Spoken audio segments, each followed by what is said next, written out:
أعوذ بالله من الشيطان الرجيم بسم الله الرحمن الرحيم واصبر فإن الله لا يضيع أجر المحسنين فلولا كان من القرون من قبلكم أولو بقية ينهون عن الفساد في الأرض إلا قليلا ممن أنجينا منهم واتبع الذين ظلموا ما أترفوا فيه وكانوا مجرمين. سورة هود 12 سپارہ او په سورة هود کی 115 نمبر آیات.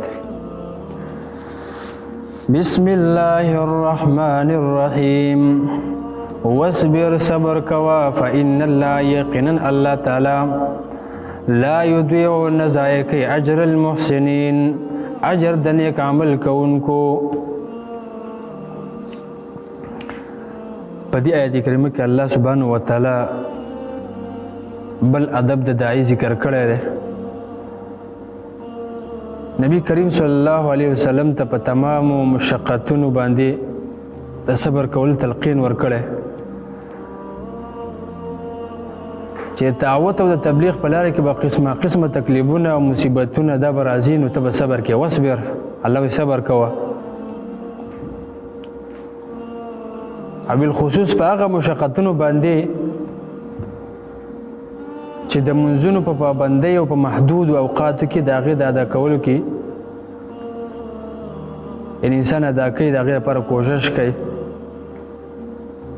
الله رب العالمین په دې سورة طه 132 نمبر کې الله تعالی فرمایي واصطبر علیها، یعنی د منځونو په ادا کولو باندې صبر کوه، په هغې باندې کلک اوسېږه.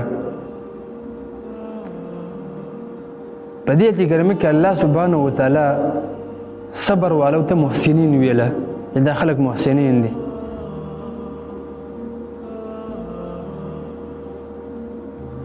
ځکه چې د صابر بنده پر رب العالمین باندې نظر لګي چې الله دا تکلیف د خدا د رضا او اجر حاصلول دپاره صبر کوم، الله مله په دې باندې اجر راکړي.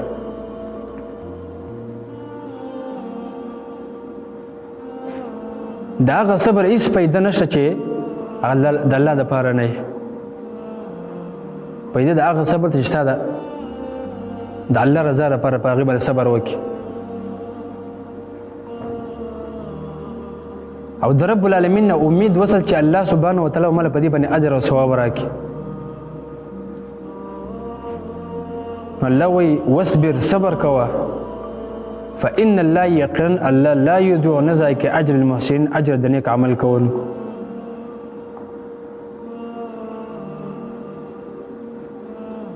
په دې ورپسې کې الله تعالی فرمایي فلولا پس ولې نو فلولا کان من القرون پس ولې نو دا هغه پیړونه دا قومونه من قبلکم چې مخکې ستاسو نه اولو بقیة پوهې والا خلق ینهونا چې منع کول عن الفساد د ګناهونو نه فی الارض په ځمکه کې. فلولا کان من القرون من قبلکم، په دې کې ترغیب د دعوت الی الله ته، یعنی خلکو رب العالمین طرف ته دعوت ورکوي، یعنی خلکو ته د نیکۍ حکم کوي، د بدۍ نه خلک منع کوي. او دا هم د نیکبختۍ او لویه ذریعه ده چې په دې سره انسان نیکېږي، انسان کې نیک عملي پیدا کېږي چې خلکو د نیکۍ حکم کول، د بدۍ نه خلک منع کول. او دا هم د استقامت ښه سبب دی. د الله رب العالمین په دین باندې انسان مضبوطېږي، د نیکۍ حکم کول، د بدۍ نه خلک منع کول. او په دې آیت کریمه کې د تېر شوو امتونو د هلاکت سبب بیانوي. وایي د مخکینو امتونو چې هلاک شوي دا ولې هلاک شوي، د هغې سبب څه و، نو هغه الله سبحانه وتعالی په دې آیت کریمه کې ذکر کوي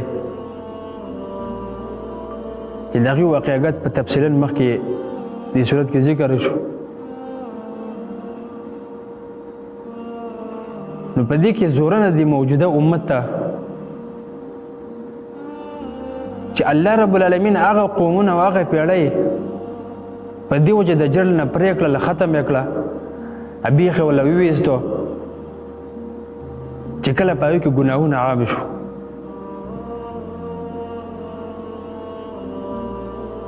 نو په دې هلاکېدونکي کې څوک نه و داسې چې خلکو د نیکۍ حکم کړی وی د بدۍ نه خلک منع کړی وی سوا د هغه څو کسانو نه چې الله رب العالمین هغو ته د هغه عذاب نه نجات ورکړو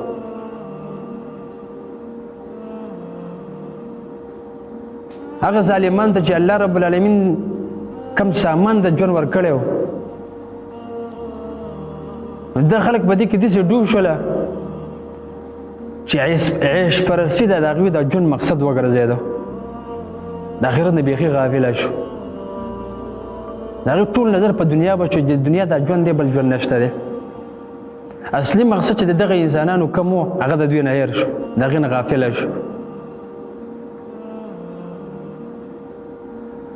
دینی اخلاقی معاشرتی کم ګڼ جرمونه به دې کې اخته شو نو د الله سبحانه وتعالی په نظر کې دا خلک مجرمان جوړ شو د دې مجرمانه په اعمالو په سبب باندې الله سبحانه وتعالی دا قومونه هلاک کړل دا یو مطلب دی د دې آیات دویم وروسته راځي او بنا په دې مطلب سره به د الا قلیل تقدیر داسې لكن قليلا مما انجينا من القرون نهوا عن الفساد لیکن لږ خلک د دغه پیړو والو نه کم چې مونږ خلاص کړل ونهوا عن الفساد وسائرهم هغوی د فساد نه خلک منع کول وسائرهم تارکون للنهي او دی باقی کسانو د نهي عن المنکر دا پرېښو یعنې خلکو ته یې د نیکۍ حکم کول دا یې پرېښو د بدۍ نه خلک منع کول دا یې پرېښو ځکه پې هلاکت واقع شو الله هلاک کړ یو حدیث کې راغلی د ابو داود کې دی نبی صلی الله علیه وسلم فرمایي که تاسو د نیکۍ حکم او د بدۍ نه منع نه کوئ وی الله رب العالمین په تاسو داسې عذاب راولي چې به د الله رب العالمین دعاګانې غواړي خو دعاګانې هم بیا نه قبلېږي بیا وروسته داسې راغلی دی چې په تاسو کې یو کس هغه د ګناهونو کوي په ګناه کې اخته دی او ستا اوس طاقت شته دی چې د دې کار نه منع کړي او دا قوم نه رالګي چې دغه سړی د دې ګناه کار نه منع کړي نبی رسول الله صلی الله علیه وسلم فرمایي چې دغه خلکو باندې به د مرګ نه مخکې الله په دغه باندې الله عذاب راولي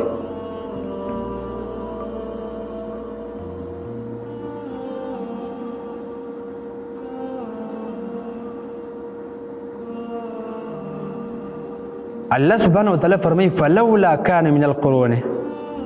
فلولا دا په ينهون باندې داخل دی او لولا دلته په معنی د نفي دی یعنی اي ما كان یعنی نو فلولا كان من القرون پس ولي نو دغه پیړو دا قومونه من القرون دا پیړو من قبلكم مخکې استاسنا اولو بقيه په والا خلق اولو بقيه أي أولو خير ودين وعقل يعني دا خير او دا دين ولا خلق والأقل من خلق بديو كنو ځکه دا عقل من خلق دا په ګناهونو باندې ډېر خفه کېږي دا خلق د دې ګناهونو بد انجام پیژني چې د دې ګناه ډېر بد اثر دی د دې ډېر بد انجام دی په دې سره عذابونه راځي د رب العالمین او دا کم بی عقل خلق دا دې څه پروا نه ساتي بلکې دغه خلق دا بی عقل چې کم خلق د نیکۍ حکم کوي د بدۍ نه خلق منع کوي هغوی ته سپک ګوري لکه مثلا د قرآن او د سنت درس کېږي او دا دې ته بد ګوري چې دغه عالم ولې لګیا دی چې دا د قرآن او حدیث بیانوي دا ډېر بی عقله انسان دی دا ډېر بې عقله انسان سوچ دی هغه داسې ذهن ته دا خبر راولي او دې ته سپک ګوري نو د الله سبحانه وتعالی په نسبت باندې عقلمن انسان هغه دی چې هغه خلک د بد کارونه منع کوي د نیکۍ حکم خلکو ته وکړي چې کوم بد کارونه د دین یې بند کړي لکه دا بد کار دا مه کوه د دې پابندي په ولګئ او بقیه دا په اصل کې د یو شي باقي مانده حصې ته ویل کېږي چې اکثر یې ختم وي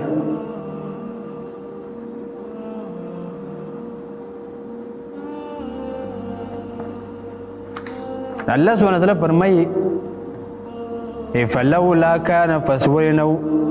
من القرون د پیړونه من قبلكم مخکې استاسونه اولو بقیة بوه والا خلق ینهون چې منع کول عن الفساد د ګناهونه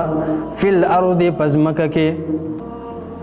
الله تعالی فرمایي ولی نو دا قومونه دا پیړونه چې ستاسو نه مخکې د پوه والا خلقو چې خلک د فسادونو د ګناهونو منع کړي نه فساد څه ته وایي نو فساد کفر او شرک کول چې د کفر او شرک نه خلک منع کړي وي دی خلکو د الله رب العالمین د لار نه خلک منع کول چې دین یې منع کړی وي یعنې هر ګناه نه چې دین خلک منع کړی وي داسې خلک پکې نه وو دارنګې د خپل نفس د خواهش د تابعدارۍ نه منع کړی وي چې د دې نفسونه مسلیتونه یې ورسره خراب کړه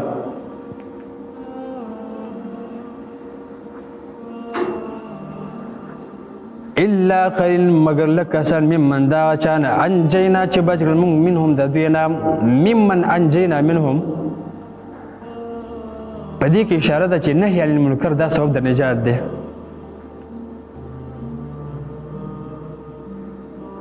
یعنې خلک د بدۍ نه منع کول دا سبب د نجات دی چې الله سبحانه وتعالی دغه انسان ته نجات ورکوي د خپل عذاب نه چې په دنیا کې هم د رب العالمین د عذابونو په امن کې او په آخرت کې هم په امن کې چې کله د نیکۍ حکم شروع کړو د بدۍ نه د خلک منع کول او چې په کوم ځای کې منکرات بد کارونه ته په هغې باندې سکوت کې په هغې باندې غلی پاتې شي دا هم سبب د هلاکت دی د عذاب د الهي دی د عذاب د رب العالمین راځي په دې سره په دې به غلی نه پاتې کېږي بلکې د نیکۍ حکم بکې او د بدۍ نه به خلک منع کوي واتبع الذین روان شو هغه کسان ظلمو چې ظلم یې کړی واتبع الذین ظلمو ان روان شو هغه کسان چې ظلم یې کړی یعنې اکثر خلک چې هغه ظالمانو هغوی د رزقونو د مزو او د نعمتونو د اسبابو پسې روان شو نو دا خلک په تکبر کې رالل جرمونه شروع کړه نو په دې وجه د خلکو د پیغمبر صلی الله علیه وسلم تابعداري دا یې پرېښوده دا د الله یو لوی نعمت او دنیا له په دې باندې ترجیح ورکړه نو د دې سبب څه چې دی روان شو په کسانو پسې چې ظلم یې کړی یې ظالمانو خلکو پسې ورپسې شو د الله او د رسول صلی الله علیه وسلم تابعداري پرېښوده د هغې سبب دا دی الله تعالی فرمایي واتبع الذین روان شو هغه کسان ظلمو چې ظلم یې کړی و ما د هغه نعمتونو پسې اترفو چې مسکلی شوي و فی په هغې کې ما اترفو فی دا اطراف دا مستۍ ته ویلی کېږي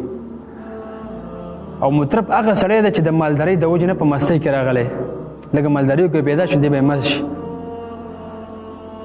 نو دغه مستۍ په بادشاهانو کې دغه مستۍ په امیرانو کې دغه مستۍ په لیډرانو کې موجود دی حاکمانو دغه کاتبانو خطیبانو کې موجود دی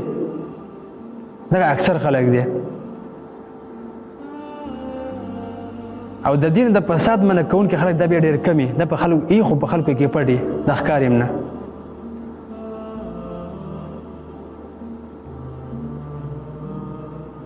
په فتح البیان کې دی وی ای انعموا من الشهوات فاحتموا بتحصیل اسبابها یعنی دوی د هغه نعمتونو او خواهشاتو پسې روان شو چې دوی ته ازادي ورکړل شوې وه یعنې په هغې کې ورته ازادي ورکړل شوې وه یعنې په هغې پسې روان شو واعرضوا عما وراء ذلك او اعراض یې وکړو د نورو څیزونو نه کوم نه چې پیدا و. یعنې مقصد د زندګۍ چې هغه د رب العالمین په دین باندې عمل کولو، نهی عن المنکر یعنې د نیکۍ حکم کول، د بدۍ نه خلک منع کولو. اصل زندګۍ مقصد د دغه انسان دا و. نه دا پرېښودو په صرف په خواهشاتو پسې روان شو. یعنې دې انسان د زندګۍ اصل مقصد د الله بندګي کول، خلکو ته د نیکۍ حکم کول، د بدۍ نه خلک منع کول، دا یې پرېښوده، په خپل خواهش پسې روان شو. یعنې دا هغه نااهله و چې د دنیا زندګۍ صرف د خواهشاتو پوره کول او دا ټول فکر او سوچ یې د هغې په هغې کې لګیا کړو.